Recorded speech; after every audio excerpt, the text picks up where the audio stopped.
Hello সবাইকে, মনুর তেপান্তরের আরেকটি ব্লগে প্রত্যেককে স্বাগত জানাই। ত্রিপুরার রাজবাড়ি ভিজিট করার পর দিদি বলল এখানে একটি ত্রিপুরার জগন্নাথ বাড়ি আছে, যাবি নাকি দর্শন করতে জগন্নাথ দেবকে? আমি বললাম হ্যাঁ, কেন যাব না, নিশ্চয়ই যাব।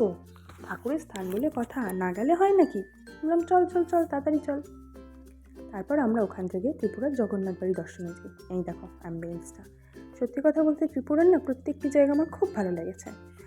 আমাদের কলকাতা থেকে ত্রিপুরার না পপুলেশনটা একটু কম, তাই সব জায়গায় খুব ফাঁকা ফাঁকা এবং খুব সুন্দরভাবে স্মুথভাবে দেখা যায়। আমাদের কলকাতার মতো তো ঘিঞ্জি নয়, যেমনি আমাদের এখানটায় হয়। তো আমরা খুব ভালোভাবেই সব কিছু দর্শন করতে পেরেছি।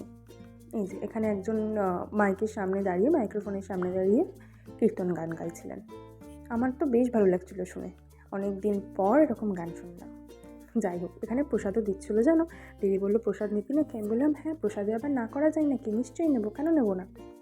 তো আমরা ওখানে প্রসাদ নিয়ে আমরা একটু ঘুরে ঘাড়ে তারপর আমরা বাড়ি গেছিলাম।